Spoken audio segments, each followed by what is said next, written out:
Metodologi survei kepemimpinan nasional adalah survei wawancara tatap muka one on one ya, face to face biasanya dibilang seperti itu. Jadi metode wawancara tatap muka langsung, bukan online, bukan melalui telepon, tetapi benar-benar tatap muka langsung. Kemudian cara kami mencari responden itu dengan menggunakan metode sampling multi-stage random sampling. Jadi pengambilan sampel bertingkat untuk di tingkat provinsi, kabupaten, kecamatan, kelurahan, RW, RT, dan kemudian untuk pengambilan rumah-rumah yang ada di tiap RT pun kami menggunakan metode Kisgrid ya. Jadinya supaya apa? Supaya tidak ada aspek subjektivitas dari tim kami yang turun lapangan untuk memilih responden yang suka-suka mereka aja, tetapi memang itu kita lakukan secara tertib sampling sesuai dengan metode statistik yang benar. Jumlah orang yang terlibat di kegiatan survei kepemimpinan nasional ini tidak kurang dari 200 tenaga lapangan itu ya, kurang lebih ya, karena setiap kali pelaksanaan lapangan pasti jumlahnya beda-beda ya, di tiap daerahnya juga beda-beda.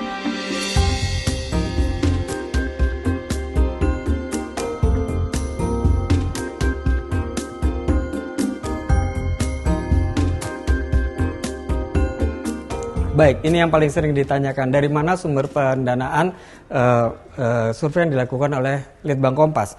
Sejak dari dulu, Litbang Kompas membiayai sendiri pelaksanaan surveinya. Saya ulangi, sejak dulu Litbang Kompas membiayai sendiri survei-survei yang dilakukannya.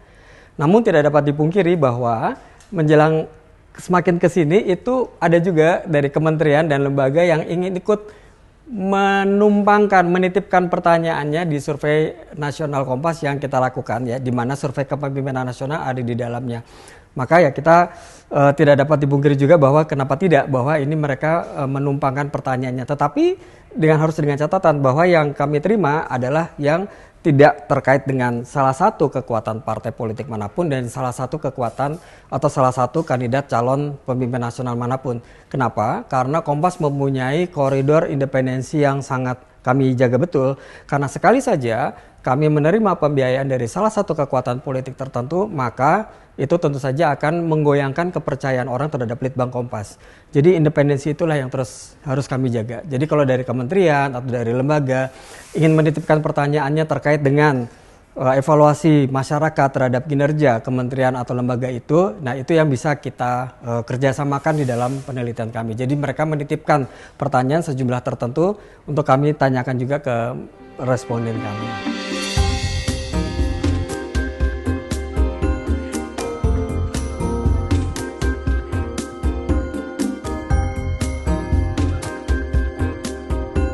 Baik, keuntungan bagi Kompas sebetulnya kalau dibilang keuntungan ini lebih sebagai tanggung jawab Kompas ya, seperti sudah saya sampaikan tadi, lebih sebagai tanggung jawab Kompas untuk berperan serta mengevaluasi dan mengawal jalannya pemerintahan dan kepemimpinan nasional gitu.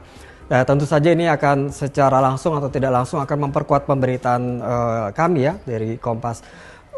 Untuk masyarakat sendiri ya, masyarakat tentu saja bisa mengukur kinerja pemerintah dan juga terkait dengan elektabilitas atau survei kepemimpinan nasional itu, masyarakat juga bisa menakar popularitas dan bagaimana kinerja para pemimpin dan juga mana aja tokoh-tokoh yang kemungkinan mempunyai popularitas dan layak untuk mereka pilih atau mereka timbang-timbang sebagai calon presiden yang akan mereka pilih nanti itu, atau calon pemimpin nasional akan mereka pilih nanti. Dan untuk para tokoh nasional sendiri tentu saja ini menjadi barometer buat mereka sendiri, supaya menjadi alat cermin buat mereka sendiri untuk mengukur bagaimana sih sebetulnya penerimaan mereka oleh publik itu seperti apa.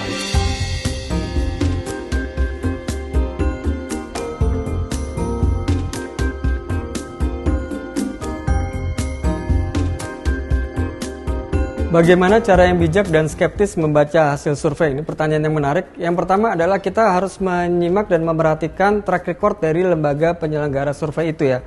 Semakin lembaga itu terpercaya, tentu saja dia mempunyai track record yang baik. Dan itu bisa dilihat dari pemberitaan terkait hasil survei dari lembaga itu yang sudah dimuat di media lain, atau ya mungkin juga oleh Kompas juga, atau media televisi, dan pembicaranya juga bisa menyampaikan pertanggungjawaban surveinya, metodologinya seperti apa, baik secara lisan, di televisi maupun juga secara tertulis. Jadi kita bisa lihat dari situ sih, dari rekam jejak dari lembaga-lembaga itu dan juga orang-orang yang ada di belakangnya yang biasa juga sering muncul di televisi. Kemudian juga lembaga survei yang baik pasti mereka akan menyantumkan disclaimer ya, entah itu sampling errornya berapa, metodologi penelitiannya seperti apa, cara mereka mendapatkan sampelnya seperti apa gitu. Itu mereka biasanya harus menyampaikan itu. Nah, yang bisa saya wanti-wanti atau warning kalau misalnya dari sebuah lembaga hasilnya, dari lembaganya itu sendiri namanya kurang terlalu sering dikenal atau ragu-ragu, ya bersikaplah lebih skeptis. Dan juga bisa terlihat juga dari hasilnya. Apakah hasilnya ini cenderung mengompor-ngompori atau memanas-manasi pihak tertentu atau memanas-manasi masyarakat. Nah, itu kita juga harus lebih bijak dan lebih waspada terhadap hasil-hasil survei yang lembaga-lembaga survei yang seperti itu.